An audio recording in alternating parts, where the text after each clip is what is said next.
parece preparado, pero no. Recién hizo una mención a lo que fue el gobierno de Macri en esas 2 elecciones de margen. Bienvenido, Nicolás Dujovne, ministro de Hacienda entre 2017 y 2019. Y casi que es una invitación, la reflexión de Jacobe, a tu primera intervención en esta charla. ¿Cómo ves la situación económica hoy? ¿Qué significado tiene este aumento del tipo de cambio con la corrección del tipo de cambio real? Y si hay alguna situación que te haga recordar o comparar lo que fueron esos años 2018-2019. Bueno, primero alejar un poquito el zoom del día de hoy, Sí. ¿no? Arrancar un poco de más atrás y ver dónde estamos parados hoy y dónde estamos parados en diciembre de 2023 cuando asume el presidente Milei. Sin duda ha habido avances muy marcados en términos de ordenamiento macroeconómico. Tenemos una inflación que va a terminar el año probablemente por debajo del 30%. Y la economía este año está creciendo probablemente cerca del 5%, más rápido a principio de año, un poco más lento en los últimos meses. Ha habido un ordenamiento fiscal muy importante, pero bueno, tener una economía muy sólida, a prueba de balas, muy estable, lleva mucho tiempo. Y recién empezamos a transitar el camino. Y los países que hoy tienen tipo de cambio flotante y a la gente le importa bastante poco lo que pasa con el tipo de cambio, este camino que estamos transitando nosotros le llevó cerca de 10 años. Entonces, creo que probablemente hay que moderar las expectativas. Creo que, y eso aplica al gobierno también, ¿no? El otro día cuando en la sociedad rural Milei estaba haciendo el discurso y alguien le dice gracias por bajar la tasa de inflación y él dice y esperá que el año pasado, en el año próximo cuando sea 0, sí. Bueno, no va a ser 0. No. ¿No? Entonces, lo lógico es pensar que la inflación va a ir bajando gradualmente, tal como ocurrió en el resto de los países que hicieron los deberes, como está haciendo la Argentina. Bastante bien nos está yendo. Y bueno, y por supuesto hay cosas para corregir en el programa del gobierno. Es decir, en lo fiscal creo que hoy ya hay muy poca gente que duda, inclusive inversores externos muy sofisticados, que en lo fiscal es un dato que el gobierno va a tener algo muy parecido a equilibrio en las cuentas públicas, porque el compromiso del presidente del gobierno es tan fuerte sí. que ante cualquier shock van a ajustar de alguna manera. En lo monetario me da la sensación de que el gobierno fue migrando su discurso y que todavía no encontró una comunicación clara y precisa para transmitir cuál es la política monetaria cambiaria. ¿Y por qué? Bueno, creo que en buena medida Milei tiene ideas bastante particulares sobre política monetaria y creo que el equipo económico ha ido adaptando la política un poco a las restricciones que impone la visión del presidente Milei. Voy a dar un ejemplo. El desmonte de las LEFI, la gente acá no sabe lo que son, pero no importa. Digamos, la verdad es que no hacía falta. Pero a Milei no le gustaba que Argentina tenga un activo de los bancos que ajuste por la tasa de política monetaria del Banco Central porque piensa que los bancos centrales no tienen que tener tasa de política monetaria. Bueno, pero 99% de los bancos centrales del mundo la tienen. Exacto. Y dan liquidez, toman pases y otorgan pases a una tasa determinada. Lo cual no quiere decir que tengan un festival de pasivos remunerados, ¿no? Porque si la tasa es de equilibrio, lo que dan y lo que toman debería ser bastante equilibrado. Hasta uno podría tener un compromiso que en un promedio de 3 meses no tiene pasivos remunerados el Banco Central.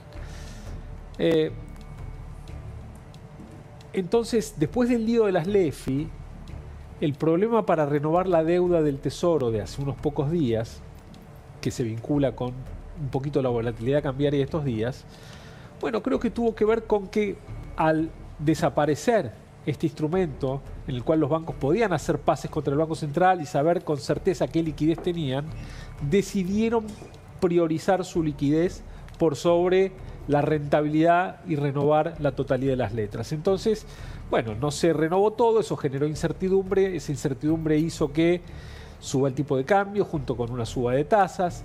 Bueno, son cosas muy fáciles de corregir. Si vos me decís, ¿qué es más fácil para un gobierno? ¿Corregir la política fiscal o la política monetaria? La política fiscal depende de una negociación política en la cual uno está poniéndole impuestos a alguien, cortando gastos, tiene manifestaciones, tiene el Congreso, tiene diputados, tiene gobernadores, tiene empresarios. La política monetaria la define el gobierno. O sea que usted, Duhovne, si hoy fuera el ministro Caputo, ¿estaría preocupado por esta situación o no? Yo creo que el ministro Caputo entiende perfectamente lo que está pasando. Creo que es bastante fácil de resolver. Hay que volver a dotar de algún mecanismo de liquidez para que los bancos se sientan cómodos y puedan ir tranquilos a renovar la deuda del gobierno.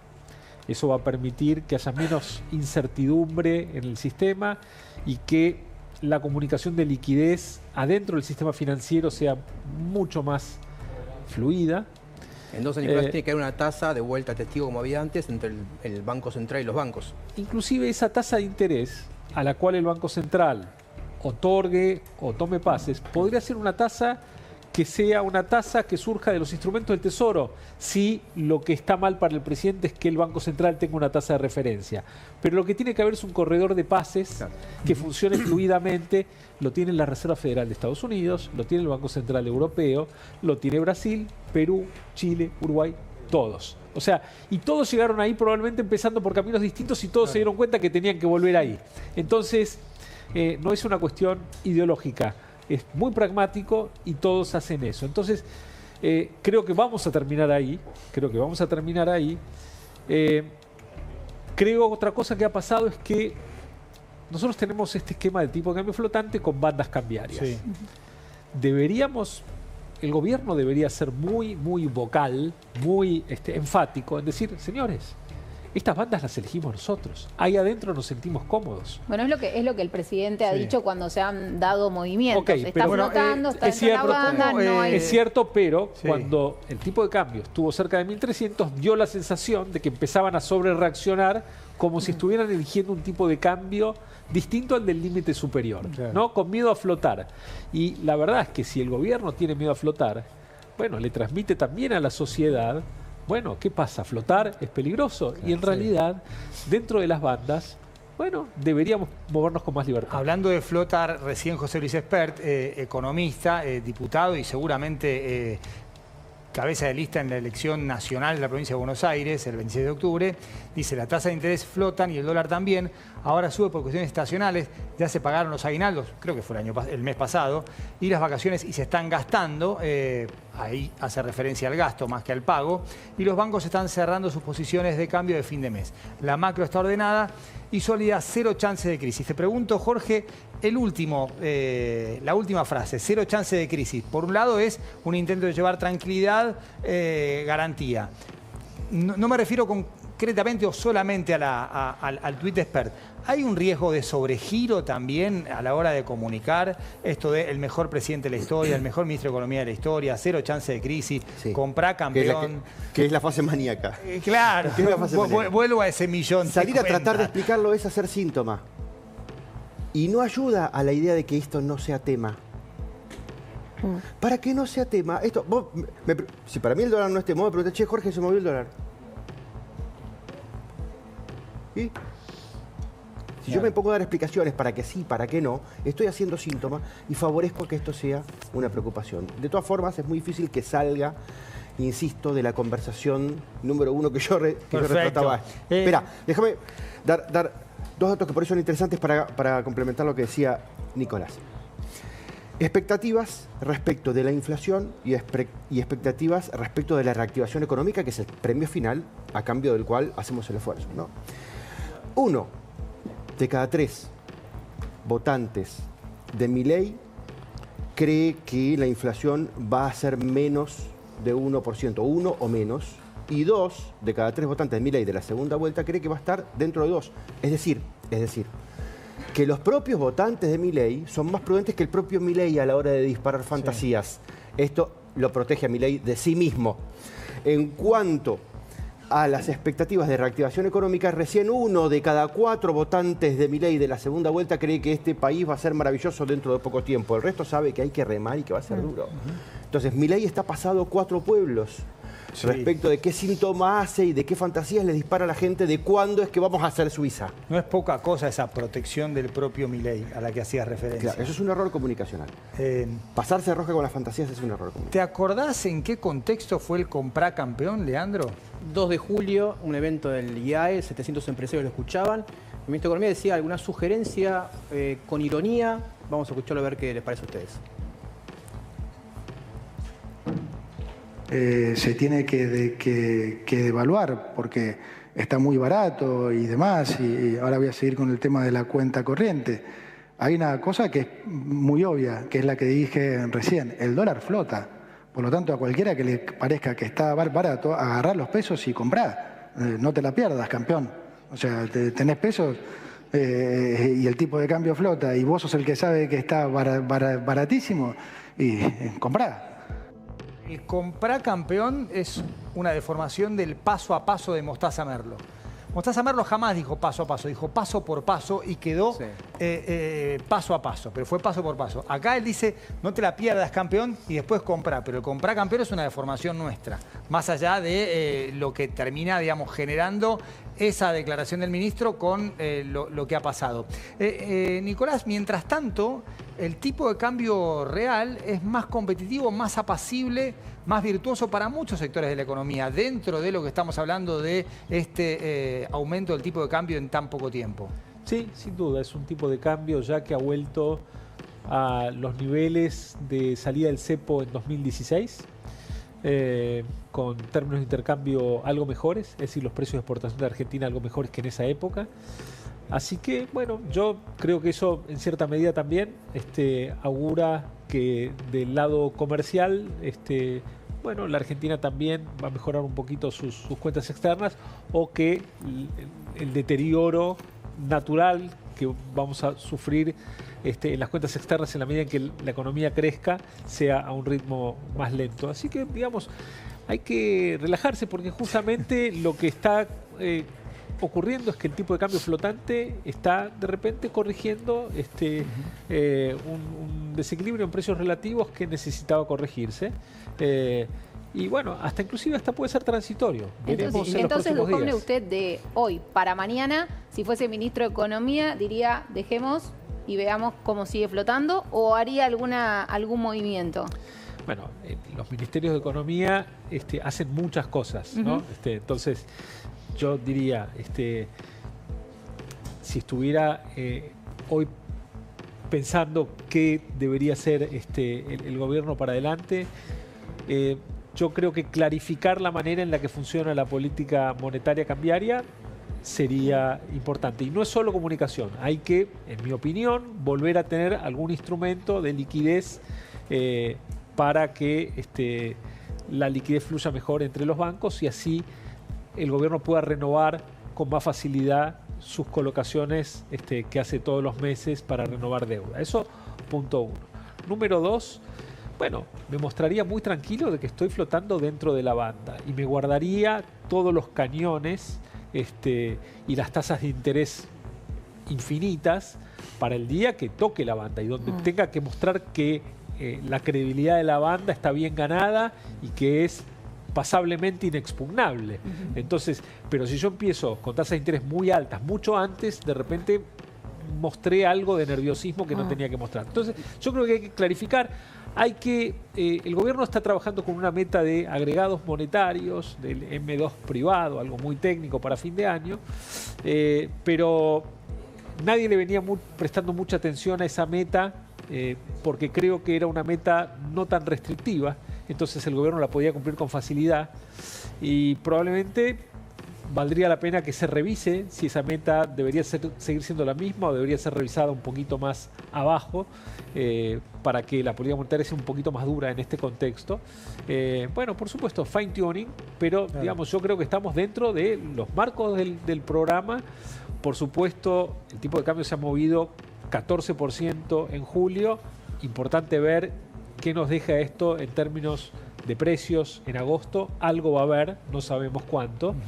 Y bueno, acá el principal riesgo, digamos, es entrar en un círculo vicioso en el cual, digamos, la depreciación del peso contamine la política y eso genere un efecto negativo sobre las expectativas que vuelva a reforzar, digamos, el ataque especulativo contra el peso. Mientras el traspaso a precios sea acotado, eso no debería pasar. Y la otra cuestión para remarcar es, en medio de este episodio cambiario de estos días, los bonos en dólares, el riesgo país y las acciones anduvieron muy bien. Entonces no fue generalizado. Sí. Nos habla de algo todavía muy localizado en oferta y demanda de pesos. Nicolás, te quería consultar antes que cerremos. ¿Cómo es el tema de las reservas? Seguramente esto que dijiste, la cuestión monetaria, puede ser que esté en el nuevo acuerdo con el fondo. De hecho, hoy se van a juntar, va a haber una aprobación obviamente, sí, y puede haber algún toquecito en el programa económico, que es lo que dijo el ministro de Economía. Si da una señal, como dijo Caputo, pro mercado, dijo, no dijo qué, pero que va a ser algo positivo para el mercado. ¿Ves que sea por el lado de las reservas? De compra de reservas, de un esquema quizás yo creo para que sumar, sería, y eso puede cortarle un poco la lo que sería positivo, la tendencia lo que sería positivo que salga del nuevo acuerdo, todavía no lo conocemos. Argentina tiene una meta muy exigente de compra de reservas, de acumulación de reservas de acá a fin de año, que era muy difícil de cumplir. Sí, 15.000 millones. Sí. La verdad es que la Argentina en los últimos años ha comprado muchísimas reservas, muchas reservas, y ha acumulado muy pocas. ¿Por qué? Porque como no tenemos acceso a los mercados de deuda, usamos las reservas que compramos para pagar deuda. Claro. Eso es una anomalía. Los países renuevan sus deudas. Sí. En el mercado local las logramos renovar, en el mercado externo no. Entonces tenemos que usar, digamos, algún exceso de rollover local para pagar deuda externa.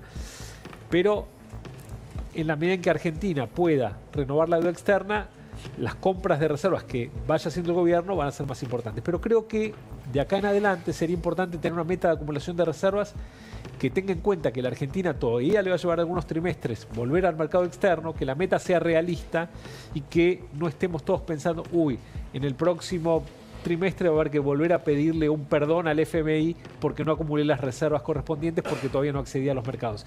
Y que es lógico pensar que Argentina recién va a poder pensar en acceder a los mercados cuando se despeje la incertidumbre política después de la elección de octubre. Eso quería preguntarte. Sí. ¿Hay ruido electoral teniendo en cuenta además el desdoblamiento? Tenés la provincia de Buenos Aires en septiembre y además de la nacional el 26 de octubre.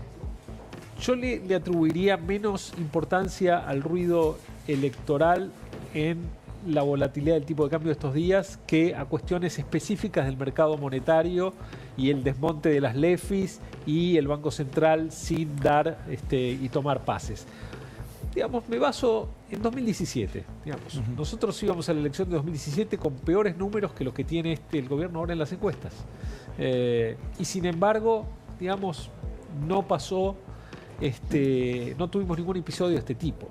Entonces, yo creo que no es tanto la incertidumbre política, sino que es la adaptación al nuevo esquema post salida del cepo, tipo de cambio flotante, qué instrumentos tengo, qué instrumentos no tengo, con qué tipo de cambio me siento cómodo. Creo que el gobierno tiene muchos objetivos, no tantos instrumentos, y en la medida en que todo esto se clarifique, vamos a poder ir recuperando gradualmente la normalidad. ¿No ves el tema de la estacionalidad, un poco lo que hablábamos antes, de que entras al segundo semestre en un año electoral, donde la demanda de dólares con cepo, sin cepo, con un gobierno fortalecido, con un gobierno débil, siempre se dispara en los últimos 15 años? Y por el lado de la oferta de dólares, el gobierno, a propósito, adelantó buena parte de la oferta de dólares habitual en estos meses al primer semestre.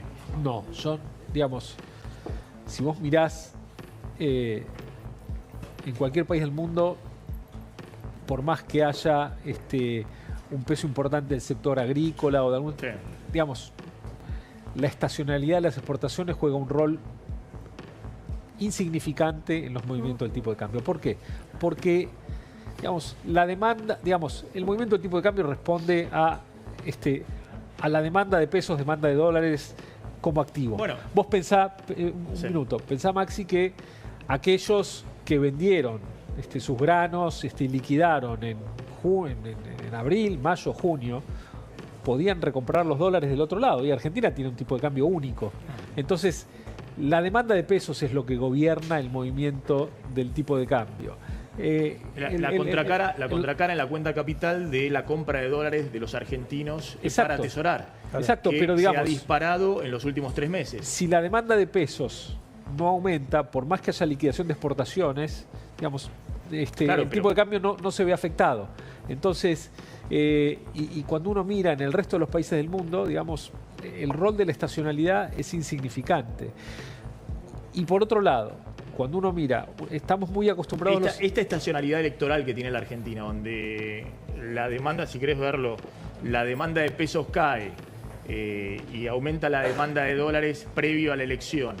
Y por el lado de la oferta no tenés ingresos de capitales a la vista, porque estás en el proceso electoral, pues no se despejó la incertidumbre. Esto no es lo que genera que en un tipo de cambio flotante, bueno, el dólar tenga que estar más alto de lo que estaba 3 meses atrás. Digamos, en los años en los que hemos tenido brecha, los meses en los que más se disparaba el paralelo eran los meses en los de la liquidación de las exportaciones. ¿Por qué? Es cierto. Porque estaban los exportadores que los llenaban de pesos y, digamos, tenían que ir a comprar contado con liquidación para proteger sus pesos. Entonces, o sea que en los meses de mayor liquidación el tipo de cambio se movía más que en el segundo semestre. Es básicamente la confianza en la moneda lo que determina el movimiento en el tipo de cambio. Nicolás, la inversión extranjera directa, ¿qué foto tiene hoy y qué puede cambiar si querés con un resultado electoral favorable al gobierno? Septiembre y octubre, porque es una aguja que tiene que moverse sí o sí. La inversión directa externa está en un nivel todavía muy bajo, en el orden de 2.000, 3.000 millones de dólares por año. Nosotros en 2017 tuvimos una cifra mucho más elevada. También era el segundo año ya sin cepo y segundo año de gobierno. Este es el primer año sin cepo de este gobierno. Pero también, después de la sorpresa que fue la vuelta del kirchnerismo en 2019, a mí me da la sensación de que para algunos proyectos de inversión muy grandes, hay muchos inversores, especialmente en minería. Los proyectos de litio son más chicos, más atomizados. Los proyectos de cobre son cada uno de 5.000 millones, 6.000 millones. Se financian con acciones, no con deuda.